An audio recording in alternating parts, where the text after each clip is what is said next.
বিসমিল্লাহির রহমানির রহিম। সম্মানিত উপস্থিতি সাংবাদিক ভাইরা, আসসালামু আলাইকুম। আমি মোহাম্মদ হান্নান মিয়া, সোনারগাঁও থানা শ্রমিক দলের সাংগঠনিক সম্পাদক।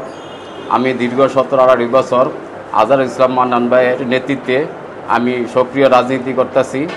রাজনীতি করার পক্ষে আমি দীর্ঘদিন ধরে মান্নান ভাইয়ের মিটিং মিছিলে বিভিন্ন প্রোগ্রামে আমি উপস্থিত হই।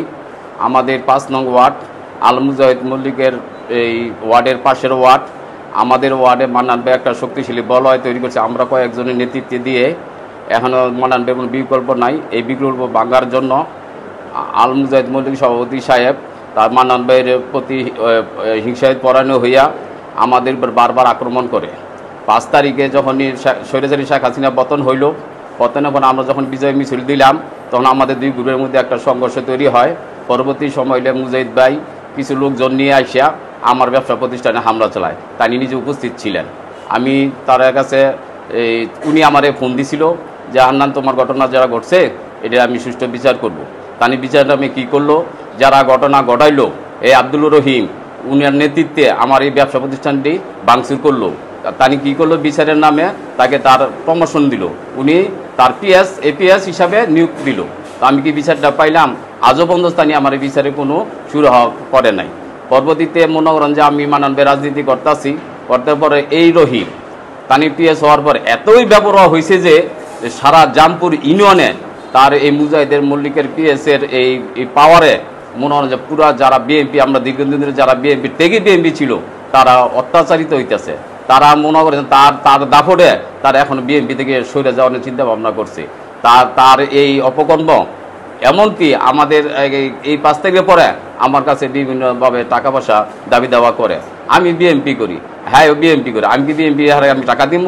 আমি টাকা না দেওয়ার কারণে মনে করেন যে আমাদের এই গত শুক্রবার দিন রাত্রে আমার বাড়িঘর, আমার ব্যবসা প্রতিষ্ঠান এই 1 থেকে 150 লোক নিয়ে হামলা করে আমার ব্যবসা টুল যা আছে আমরা প্রতিষ্ঠান ব্যবসা অফিসগুলি সব ভাঙচুর করে এবং কিছুটা 50,000 টাকা লুটপাট করে লইয়া যায়। এবং আমাদের গ্রামে ঢুকিয়া আমাদের গ্রামের 20 থেকে 25টা বাড়ি ভাঙচুর করে এই বাড়িতে মনে হয় স্বর্ণ অলঙ্কার লুট করে। এবং আমাদের যে ক্ষতিগ্রস্ত হয়েছে, আমাদের গ্রামে যে 20-25টা করে প্রায় 4 লক্ষ টাকার মাল ক্ষতিগ্রস্ত হয়েছে। আমার ব্যবসা প্রতিষ্ঠান যে অফিসটা ভাঙছে প্রায় 2 লক্ষ টাকা ক্ষতি সাধন হয়েছে। এই স্বাধীন হয়েছে পরে মনে হয় এখন আমার নিরাপত্তা নাই। আমার নিরাপত্তা তারা বারবার বলতেছে, আমাদেরকে হুমকি দিয়েছে যে আমরা আমাকে মেরে ফেলবো। তো আমার নিরাপত্তা কোথায়?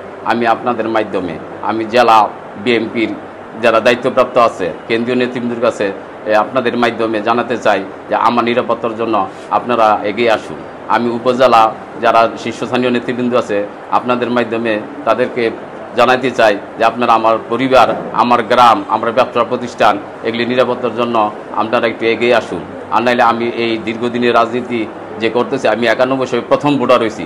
আমি মাইক মাথায় নিয়ে আমি বিএনপির মিছিল করেছি, আমি ব্যাটারি মাত্রা মিছিল বিএনপি মিছিল। আজকে এই বলতেছ না, আমি তো অন্য দলের থেকে বিএনপি যোগ দিইনি, আমরা জন্মগতভাবে বিএনপির লোক। এই বিএনপি যদি করিয়া আজকে বিএনপির সুদিনে আমি যদি অত্যাচারিত হয়ে আপনারা পাশে যদি আপনারা যে আমি রাজনীতিটা করছি, আজকে আমার নিরাপত্তাটা কোথায়?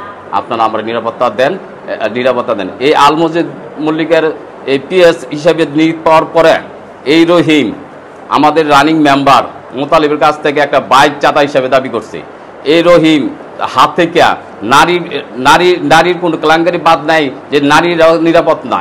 তাদের গ্রামের এক নারীকে বাড়ি ঘর থেকে উচ্ছেদ করে বেজ্জতি করে তার রহিম এবং তার ভাই গাফার তার বাড়িতে বার করেছে। ওই মহিলা আজহারুল ইসলাম মান্নান বাসায় গেছিল, ওই মহিলা মুজাহিদ ভাই মল্লিকের কাছে বিচার চেয়েছিল, ওই মহিলা তালতলা ফাঁড়ি অফিসে বিচার চেয়েছিল, কিন্তু মুজাহিদ মল্লিকের পিএস হিসাবে সে পার পাইয়া গেছে। তা এখন হ্যাঁ এত সাহস কি? আমরা কি আপনার মাধ্যমে মুজাহিদ মল্লিককে বলতে চাই, আসলে কি এই সাহসায় পাই কই? আসলে কি আন্ডারগ্রাউন্ডে আপনার কোনো হাত আছে কিনা? আপনি যদি হাত দেন, আপনি দুষ্ট লোকের আপনি সবসময় বলতেন আমি অন্যায়ের পক্ষে নাই, তো আপনি অন্যায়ের পক্ষে কেন? এই আপনার আশকারা ভাইয়া এই রহিম এত ব্যাপার কীভাবে হয়? আমি আপনার সাংবাদিক মাধ্যমে আপনার কাছে এটা দৃষ্টি আকর্ষণ করার জন্য আমি জানাচ্ছি। আমি মনে করেন যে এই আমাদের গ্রামের যারা আছে প্রত্যেকটা পুরুষ এবং মহিলাদের নিরাপত্তা আপনাদের মাধ্যমে আমি যাতে নিরাপত্তা হয় এটির জন্য আমি দাবি জানাচ্ছি এবং দৃষ্টি আকর্ষণ করছি আমাদের সোনারগাঁও থানা প্রশাসনের কাছে, যারা যারা আমাদের এই ঘটনা ঘটাইছে আমি একটা থানায় লিখিত অভিযোগ করছি। অভিযোগ আসামিকে দ্রুত গ্রেপ্তার করেন, দ্রুত করে আইনের আশ্রয় নেন। আমার এই দৃষ্টান্তমূলক শাস্তি দাবি করছি। আসসালামু আলাইকুম।